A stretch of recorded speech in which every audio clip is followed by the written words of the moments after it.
here videoing the services and putting them onto our Facebook page. So if you know people who work or for whatever reason can't make it here on Sunday, they'll at least be able to see the message online. For the next 2 weeks here, we're going to be talking about how the holidays are often, at least for some of us, unhappy times. It's a joyous season. I mean, we're celebrating something exciting, Jesus' birth. We get to be around family a lot, open presents, eat a lot of food, but there's something about the holidays and often the drawing together of family that can be so wonderful also makes things really complicated. I actually sat down and drew out a family tree for Sarah and I. This is one generation. This is just our parents and their kids. Things get complicated for us around the holiday season when you begin to bring people together. Both of our families gets a little bit messy. I think one time Sarah's family, there was a wedding and one of her grandmothers punched another one of her grandmothers. So you get into the holiday season and all of a sudden you're drawing together and you begin to see people that you don't like. And you don't get to choose whether or not you're around them a lot of times. Many times you're around people who have hurt you deeply. And I know that in the church, we say that God expects us to forgive people, but often I've talked to people and they find forgiveness really hard.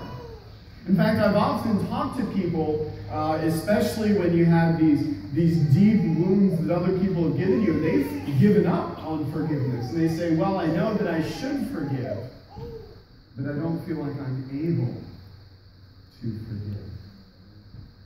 And so we know that we're supposed to forgive and pray for them. And so if you find yourself in that position today and you're not looking forward to seeing certain people, I wanted to offer to you a few prayers directly from the Psalms that we'll look at in this section. Here are just some few quotes. One of them is, "Let death take my enemies by surprise."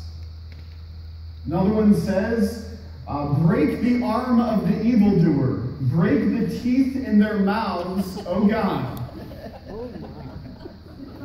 Another one, I like this one. "May they be like a slug that melts away as it moves along." These are straight out of the Bible, people. Another one, I think my favorite of the lot, says, "May their path be dark and slippery, with the angel of the Lord pursuing them." Now some of you say, that's some prayers I can get behind. I have some people I'd love to pray that over. Now, call them up right now. Let me just pray for you. These are sections in the Psalms that often we get to, and we read them, and then we're just like, I don't know what to do with it. I'm just going to move on. Like the Psalms are praise you, God, or God, please help me, relate to those. But this area of Scripture in particular, if you want to use church words, they're called the imprecatory Psalms. There's a lot of them. So open up to Psalm 35. We're going to look at one of these today because I think that there's a lot to learn when it comes to forgiveness and learning to forgive, especially when people have really hurt us, that we can look at these Psalms and find strength to forgive. So Psalm 35, we're going to start at verse 1. This is a psalm written by David. In verse 1, he begins, "Contend, Lord, with those who contend with me. Fight against those who fight against me. Take up shield and armor. Arise and come to my aid. Brandish spear and javelin against those who pursue me. Say to me, I am your salvation. May those who seek my life be disgraced and put to shame. May those who plot my ruin be turned back in dismay. May they be like chaff before the wind, with the angel of the Lord driving them away. May their path be dark and slippery, with the angel of the Lord pursuing. Since they hid their net for me without cause, and without cause dug a pit for me, may ruin overtake them by surprise. May the net they hid entangle them. May they fall into the pit to their ruin. Then my soul will rejoice in the Lord and delight in his salvation. My whole being will exclaim, who is like you, Lord? You rescue the poor from those too strong for them, the poor and needy from those who rob them. Now I understand this is very different than the way that we are used to looking at Scripture. I've never heard a worship song built around this particular section. Joy to the world, they fell into a pit. We may wish there was, but when we look at this, I think the most important thing to remember here is the background that caused David to write these verses. I mean, if David is writing this because somebody unfriended him on Facebook, or if he's writing this because he made that chicken casserole for the potluck and nobody ate it, there's a problem. These are not things that you wish on people for minor offenses. The next verses, I think, give a little bit of context here. In verse 11, ruthless witnesses come forward. They question me on things I know nothing about. They repay me evil for good and leave me like one bereaved. Now, he doesn't give the exact setting, but it is someone that he was close to, someone that he had been good to and has now betrayed him. Earlier, he said that they fought against him, they mocked him, they chased him, they were too strong for him, they celebrated when he fell, and they tried to take his life. And I think it's telling that he uses the phrase, he asks God to take up the spear and the javelin. I believe that these verses he's writing about his father-in-law, Saul. Saul was the king. He was the first king of the nation of Israel. There's David on the right. Again, custom artwork here this morning. So David's father-in-law, Saul, they had kind of a rough relationship. And especially in his later years, Saul became mentally unbalanced. And at one point, Saul became jealous of David, and he took a spear and he threw it at him, trying to kill him. I don't know what your family dinners look like. Maybe some of you are like, yes, that's what it feels like. This actually happened twice. Twice, Saul took a spear and threw it at him, trying to kill him. And when David ran away, he flees for his life. Saul actually takes David's wife, his daughter, and gives her away to another man. Now that's intense, all right? Now, again, maybe some of us feel like our in-laws are trying to mess with our relationship, but I feel safe in saying they probably haven't tried to kill you with a spear and given your spouse away to somebody else. So this is the context that David writes these verses. So the first thing to remember when you look at these Psalms is these are serious problems that he deals with. And so for us, when we have serious grievances that other people take against us, we are in good company here. So what is David asking God to do? In verse 1, he says, fight against those who fight against me. Come to my aid. Now, in the Bible, elsewhere in the Psalms, the reference to God break their arms or break the teeth in their mouth, those are likely poetic references to break their strength. Both the arm and the teeth were symbols of strength and power. But when David asked God to take up the spear and javelin, he's not asking God to go tickle him. He's saying, God, kill him before he kills me. David spent years on the run with his father-in-law, power-hungry dictator, chasing him with an army. He's asking God to fight for him. Now, he's not pulling this out of nowhere. In the book of Deuteronomy, God gives this promise to the nation of Israel, to those who faithfully carried out the law of Moses. Deuteronomy 28:7, the Lord will grant that the enemies who rise up against you will be defeated before you. They will come at you from one direction, but flee from you in 7. So what David is saying to God is basically this. Look, God, I'm living out my end of the deal. You promised That people who followed your law, that you would give them victory. God, I'm asking you to uphold that. So this isn't just David making things up. He's referencing a specific promise that God had given to the nation of Israel. If you are faithful, I will fight for you. So the second thing to remember is that he is asking God to fulfill his promises. Now, the root of all of these prayers, the thing that they're after is justice. And when we've been wronged, that's what we desire, is justice. I think one of the most intense cries on the playground, even little kids, the most deepest cry of anguish they have is, but that's not fair. Something isn't fair. We watch it in our TV shows, CSI, Law and Order, and we watch these shows and we watch them because we see over and over again, we see evildoers brought to justice. We like watching videos on the internet of people, and we call it like karma or whatever, of people who do something stupid or evil, and then justice happens, like road rage. They yell at somebody, and then 10 seconds later they get into an accident. And we cheer that, because we look at somebody who gets in an accident, normally it's a bad thing. But if they just like yelled at somebody and cut you off, yes, you're going to cheer because you say that is justice. We have an appetite for justice to be done. That's why we like superheroes. We like the thought of some caped crusader going in and making things right the way they should be. So there's this huge desire for justice to be done. But for the writers of these songs, that's not going to happen. David is by himself.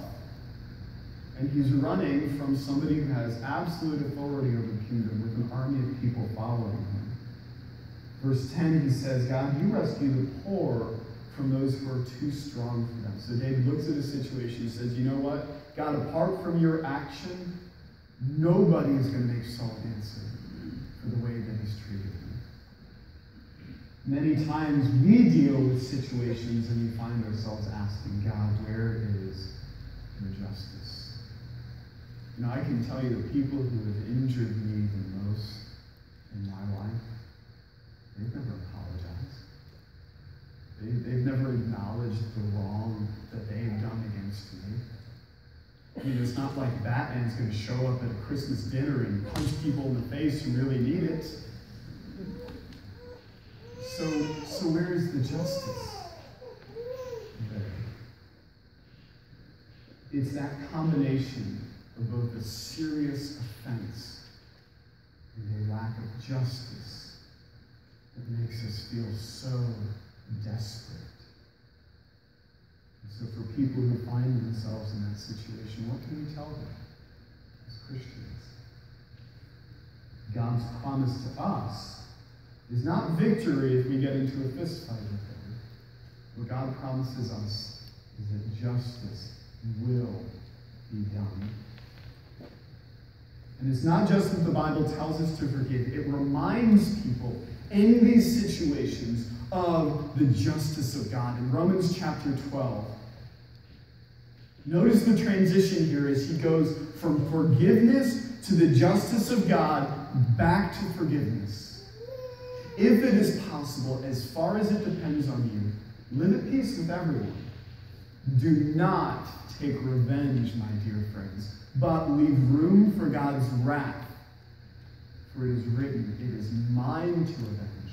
I will repay, says the Lord. On the contrary, if your enemy is hungry, feed him. And if he's thirsty, give him something to drink. In doing this, you will heap burning coals on his head. Do not be overcome by evil, but overcome evil with good. So again, we're familiar with the concepts of forgiveness and repaying evil with good. But what does it mean when God says, I will repay? I'll tell you this morning, every single wrong that is done against you will find justice in one of two ways. And this is God's promise to I don't care if somebody stole the chair you usually sit in this morning, or if they've stolen your car, it is the same. Everything done wrong against us finds justice in one of two places. And the first that he talks about here is in the eternal separation of hell. Romans chapter 2, verses 6 and 8. God will repay each person according to what they've done. Verse 7 in between mentions the promise of heaven and the repayment of those who faithfully serve God. But verse 8 says, but for those who are self-seeking and who reject the truth and follow evil, there will be wrath and anger. Part of hell will be God repaying people exactly what they deserve. And he writes this to the church, to people who are suffering, to people who have people in authority coming and taking their stuff, and people are dying. He mentions that in Romans 8. He says we're being led like sheep to the slaughter. And so he reminds the church in that moment, remember, even though you don't see it now, even if they live wealthy and happy for the rest of their life, they will still answer to God forever. But what if they're a Christian and they wronged us? The other place, the second place where every wrong against us finds its repayment is in the cross. Everything, it falls into one of those two categories. Somebody has hurt you, they've offended you, they've said evil things about you. Justice was either done on the cross as Jesus died in their place and took that burden on himself, or they will answer to God on Judgment Day and will spend eternity separated from him. And I can tell you that if we really understand the realities of either of those, can I really look at hell and all that it is, no matter what the wrong done to me, can I say to God that's not enough? God, I need more than that. When I look at the cross and see my sins up there as well, can I really look at God and say that that is not enough? No. Both of those are where justice is done. Now again, this is not to say that if somebody borrows your ladder and does not return it, that you should comfort yourself with thoughts of them suffering in hell. That is not what these passages were written to. And yet, for people who struggle with forgiveness, especially when the people who have wronged us may never answer in this life for the evil that they have done, God's justice allows us to let go. When I was growing up, if my parents were gone, my brother broke something, I wasn't trying to beat him up on the spot. Because if I did that, I'd have to answer for it too. No. Instead, I'd be telling him the rest of the day, do you know what's going to happen to you when they get home? Oh, man. See, knowing that my parents were going to make an answer for that, Paul, if you're watching on Facebook, hey, allowed me to let go. See, it wasn't up to me to establish justice in our household. I trusted that my parents, it would be enough. And so God tells us, he said, look, leave that to me. It's not up to you. Now, what does this look like then in action? How does leaving repayment to God lead to feeding our enemies when they're hungry and overcoming their evil with good? We get to see this happen with David. So David is on the run. His in-laws are chasing him. And he gets an opportunity to take things into his own hands in 1 Samuel 24. After Saul returning from pursuing the Philistines, he was told David is in the desert of En-Gedi. So Saul took 3,000 able young men from all Israel and set out to look for David and his men near the crags of the wild goats. He came to the sheep pens along the way. A cave was there, and Saul went in to relieve himself. David and his men were far back in the cave. Can you imagine what that's like? They're hiding from him, and here comes in the one guy who's responsible for all of this, and he's in, let's just say, a very vulnerable position. The men said, "This is the day the Lord spoke of when he said to you, I will give your enemy into your hands for you to deal with as you wish." Now, I don't know about you, but I can be honest and say, if I was in that position, hiding in a cave, yes, take the sword and put it in him. And his guy is there and saying, look, this is a God thing. I mean, come on, what are the odds of all the caves he could have gone in to do his business? He's right there. Do it. Here's a sword. And he wrote about this. I mean, he wrote songs about it. I don't know if you wrote songs about desiring justice and God to kill whoever it is that you have those issues with. But he finds himself right there. This is what David does. David crept up unnoticed and cut off a corner of Saul's robe. He decides not to kill him. I mean, it would be over at that point if he kills him. It's over. It's done. Everybody goes home. He confronts him after Saul walks out of the cave. David actually feels guilty about even cutting his robe. And David confronts him and he says this, "May the Lord judge between you and me, and may the Lord avenge the wrongs you've done to me, but my hand will not touch you." As the old saying goes, from evildoers come evil deeds, so my hand will not touch you. David was able to let go. He was able to let go and say, even if the opportunity for revenge is literally right in front of me, I believe God's promises. So I'm not going to take things in my own hands. I'm going to allow God to determine when and how he will bring justice. You look at that, and how could that be the same person who wrote songs pleading for his life? And even though David wrote about rejoicing at Saul's death, and saying, I will celebrate when God's bringing justice. You know what happened when Saul died at the hands of his enemies? David mourned. He was grieved. And so as a Christian, we can both celebrate at times when the knowledge of God bringing justice, but at the same time understanding that anybody who dies apart from him, they were created in his image to be in fellowship with him, and so can be both sorrow and comfort at the same time. If you think about people who are family members of a victim who are present at a state execution, you have both.